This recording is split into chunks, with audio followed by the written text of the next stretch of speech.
Hello बच्चों, अगली study हमें करनी है अगले रिएक्शन की, जो है AgNO2 से रिएक्शन। इसको सिल्वर नाइट्रेट बोला जाता है या नाइट्राइट कहेंगे। NO3 नाइट्रेट होता है, NO2 नाइट्राइट होता है। सिल्वर नाइट्राइट से जब रिएक्शन करवाएंगे हम किसी भी एल्किल हैलाइड का, वो एल्किल हैलाइड हम 2 कार्बन का भी ले सकते हैं। मान लिया हमने लिया है C2H5Br, इस बार लेते हैं। इसका रिएक्शन करा देते हैं हम AgNO2 से। यहाँ से ब्रोमीन होता है निगेटिव, Ag पर होता है एक पॉजिटिव चार्ज।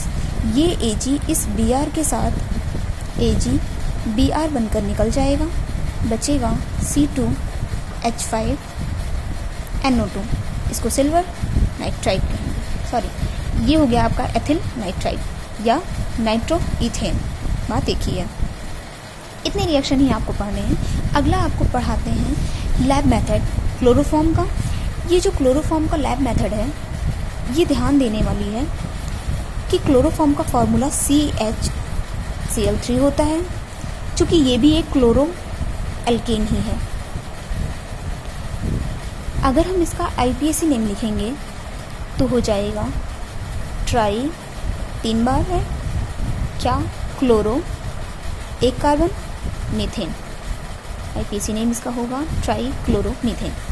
लैब मेथड में हमें देखना है कि क्लोरोफॉर्म बनाया कैसे जाता है। क्लोरोफॉर्म बनाने के लिए आपको लेना पड़ेगा एक बीकर में ब्लीचिंग पाउडर, जिसका फॉर्मूला CaOCl2 होता है। वाटर लेना पड़ेगा और एथिल अल्कोहल।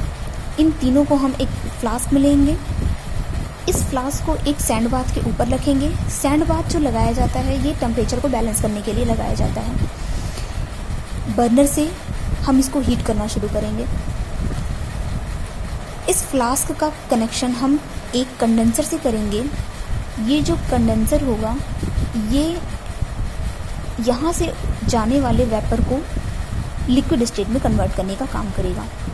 इस पर हम एक थर्मामीटर लगाएंगे।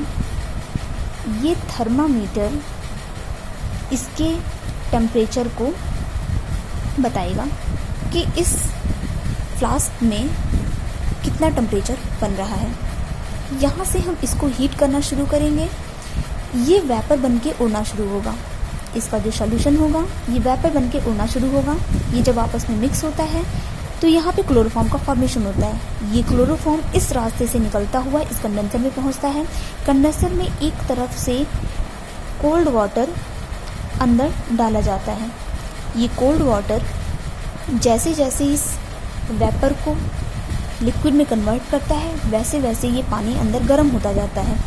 यहाँ से हॉट वाटर को बाहर निकाल लिया जाता है। यहाँ से फिर से कोल्ड वाटर डाला जाएगा और जैसे ही पानी गर्म होता रहेगा, इस हॉट वाटर को अगले वैक्यूम से बाहर निकाल लिया जाएगा। धीरे धीरे इसमें आने वाली जो गैस होगी वो लिक्विड स्टेट में कन्वर्ट होती जाएगी और इस तरीके से हम इसको इस फ्लास्क में इकट्ठा कर लेंगे। इस तरह से हमारा क्लोरोफॉर्म यहाँ पर इकट्ठा हो जाएगा। अब हम देखेंगे क्लोरोफॉर्म को रिएक्शन से कैसे दिखाते हैं। यहाँ पे है ब्लीचिंग पाउडर और पानी, दोनों को हम रिएक्शन करवाएंगे।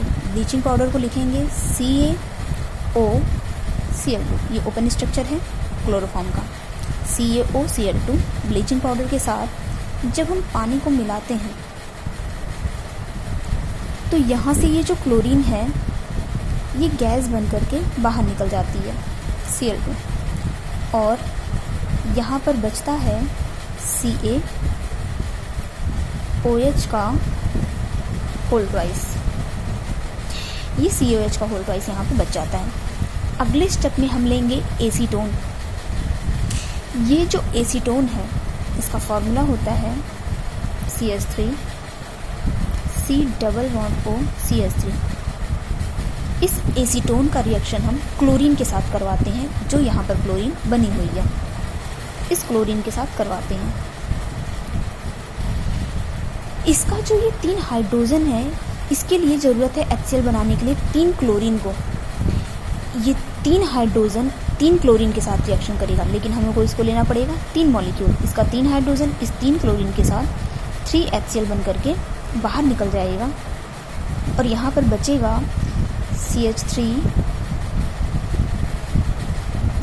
C डबल बॉन्ड O और C, इसकी 3 वैलेंसी खाली हो जाएगी। इस पे है क्लोरीन है टोटल 6, यहाँ से 3 क्लोरीन चला गया है, बचा है 3, यहाँ पर लग देंगे CH, ये हो जाएगा CCl3।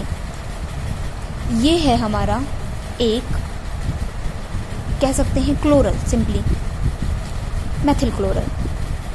इसका यूज़ हम वापस फिर से करेंगे इसमें CaOH का होल ट्वाइस का रिएक्शन अगर हम इससे कराते हैं, अपोजिट करके लिख रहे हैं इसको, CCl3 C double bond O CH3 CCl3 C double bond O CH3।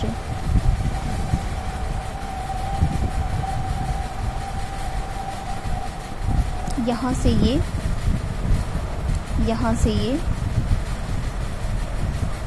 Chloroform 2 molecule बन करके निकल जाएगा, CHCl3, हमें यही बनाना था, CHCl3 CHCl3।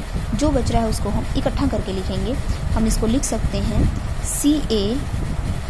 CH3COO का होल ट्वाइस, CH3COO का होल ट्वाइस। कैल्शियम एसीटेट इसको बोलते हैं। हमारा मेन प्रोडक्ट है क्लोरोफॉर्म। इस तरीके से हम क्लोरोफॉर्म का फॉर्मेशन करते हैं। यही चीज़ें हमने जो यहाँ पे बताई हैं मेथड, ये एक लैब मेथड है, ये एक लैब मेथड है। एग्ज़ाम में इससे क्वेश्चन पुटअप होते हैं लैब मेथड से। ये एक लैब मेथड है। इस लैब मेथड में को हमने रिएक्शन से यहाँ पे बताया। यहाँ पे ब्लीचिंग पाउडर, वाटर और एथिल अल्कोहल का यूज़ हुआ था। यहाँ पे भी हमने ब्लीचिंग पाउडर और वाटर का यूज़ किया है। बस यहाँ पे एसीटोन हम एथिल अल्कोहल से भी इसको दिखा सकते हैं। यहाँ पे हमने अगर एथिल अल्कोहल से भी हम चाहें, आप चाहते हैं बनाना अगर, तो एथिल अल्कोहल की हेल्प लेकर के भी आप इसको बना सकते हैं। लेकिन एसीटोन के सिंपल आपको रिएक्शंस ज़्यादा मिलेंगे, एथिल अल्कोहल के रिएक्शन आपको कम मिलेंगे। इसलिए आपको सिंपली तरीका यही है तैयार करने का। ये है आपका टोटल रिएक्शन और लैब मेथड इसकी। थोड़ा सा आपको क्लोरोफॉर्म का यूज़ बता देते हैं। क्लोरोफॉर्म एक कलर, कोई इसका कलर नहीं होता है, ये कलरलेस गैस होती है और इसकी स्मेलिंग प्रॉपर्टी बहुत ही बैड होती है। इसको हम अगर वाटर में डिज़ोल्व करना चाहें तो ये इजीली डिज़ोल्व नहीं हो सकती है। इसको गैसियस स्टेट में कन्वर्ट किया जा सकता है और इसको स्मेल करते समय इंसान बेहोश हो सकता है। बेहोशी के लिए इसका यूज़ किया जाता है। इसके यूजेस बहुत ज़्यादा इम्पॉर्टेंट नहीं हैं। आपको हेलो एल्केन्स में बस इतना ही पढ़ना था। जिसका लैब मेथड जो क्लोरोफॉर्म का है ये ज़्यादा इम्पॉर्टेंट है। अगले वीडियो में आपको दिया जाएगा हेलो एरिन्स, जो कि एक एरोमेटिक रिंग पर होता है।